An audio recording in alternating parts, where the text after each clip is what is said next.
আজ আমি এমন একটি বিষয় নিয়ে কথা বলবো, যেটা প্রায় প্রত্যেক ব্যবসায়ীর মনের কথা। কারো দোকানে কাস্টমার নেই, কেউ সকাল থেকে রাত পর্যন্ত দোকানে বসে আছেন, একটা বিক্রিও হচ্ছে না।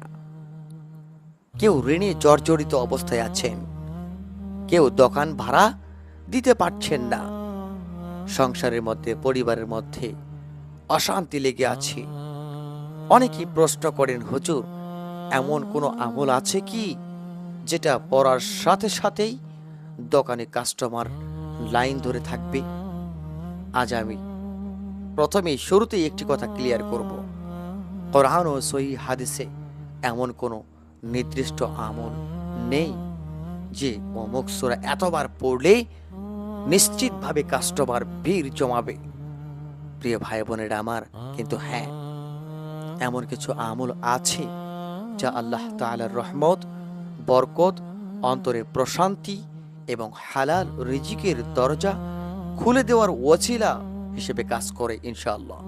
এমন একটি দোয়া, এমন কিছু সূরার কথা আমি আপনাদেরকে জানিয়ে দিই। রিজিকের মালিক কে?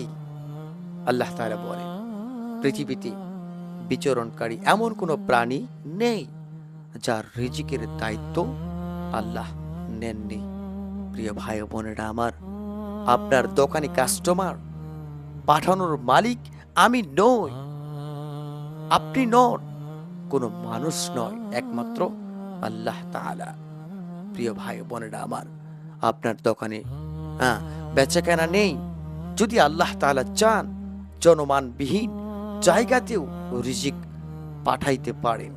আর আল্লাহ যদি না চান, বড় মার্কেটও ব্যবসা মন্দা হয়ে যাবে, ব্যবসা হবে না। প্রিয় ভাই বোনেরা আমার, ব্যবসায় বরকত কেন উঠে যায় জানেন? আজ অনেক ব্যবসায়ী মিথ্যা কথা বলে, এটা আমার ক্রয় মূল্য, এতে বিক্রি করে আমার কোনো লাভ হবে না, এটা আসল মাল। কিন্তু বাস্তবে সব কথাই মিথ্যা, সত্য কথা খুবই কম বলে। রাসূলুল্লাহ সাল্লাল্লাহু আলাইহি ওয়াসাল্লাম বলেছেন, ক্রেতা ও বিক্রেতা যদি সত্য কথা বলে এবং দোষ ত্রুটি প্রকাশ করে, তবে তাদের ব্যবসায় বরকত দেওয়া হয়, সুবহানাল্লাহ। আর যদি মিথ্যা বলে এবং গোপন করে, তবে তাদের ব্যবসায় বরকত নষ্ট করে দেন আল্লাহ তাআলা। বরকত শুধু বেশি টাকার নাম নয়, 10,000 টাকাতেও বরকত থাকতে পারে, আবার লক্ষ টাকা ইনকাম করতেছেন, সেখানে বরকত নাও থাকতে পারে। প্রিয় ভাই বোনেরা আমার, যাই হোক, আমরা যে আমলগুলি করতে পারি, যেমন আমরা দোকান খুলে সূরাতুল ফাতিহা এটা তেলাওয়াত করতে পারি। রাসূলুল্লাহ সাল্লাল্লাহু আলাইহি ওয়াসাল্লাম বলেছেন, এটি কোরআনের সবচেয়ে মহান সূরা। প্রতিদিন দোকান খোলার আগে সূরাতুল ফাতিহা আমরা যদি পড়ে আল্লাহ তাআলার কাছে বরকতের জন্য দোয়া করি, তারপরে সূরাতুল ইখলাস, যেটাকে রাসূল সাল্লাল্লাহু আলাইহি সাল্লাম বলেছেন সূরা ইখলাস কোরআনের 1/3 সমান। এই সূরা আমাদেরকে তাওহীদ শিখায়। যখন ব্যবসা খারাপ হয়, তখন মনে রাখুন যে কি রিজিকের মালিক একমাত্র আল্লাহ তাআলা। প্রিয় ভাই বোনেরা আমার, তৃতীয় নাম্বার যে আমলটির কথা বলবো, আয়াতুল কুরসি।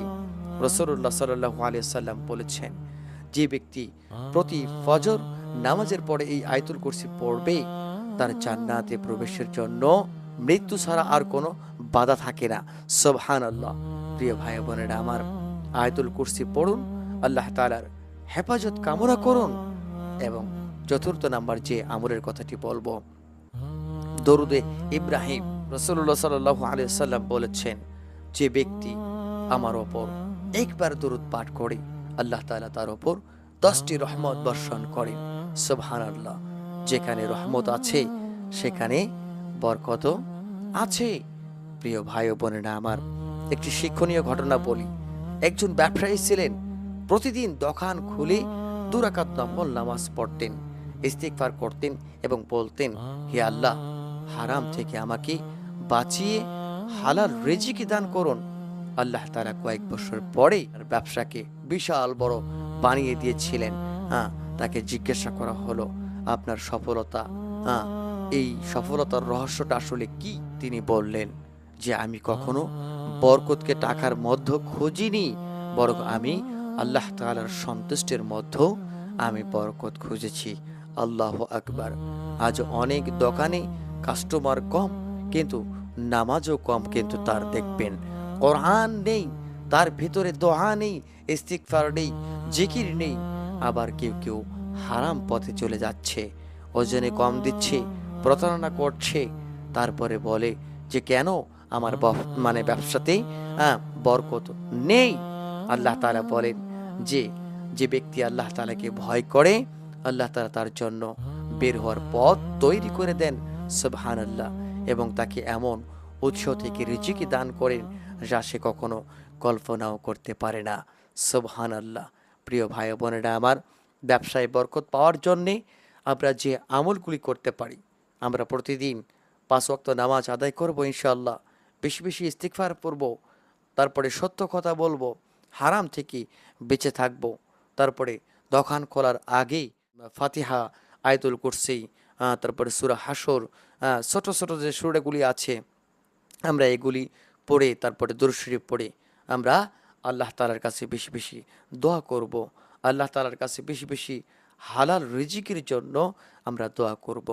প্রিয় ভাই ও বোনেরা আমার, কাস্টমার মানুষ পাঠায় না, কাস্টমার পাঠান আমার আল্লাহ তাআলা। বরকত ব্যাংকে থাকে না, বরকত থাকে আল্লাহ তাআলার রহমতের মধ্যে।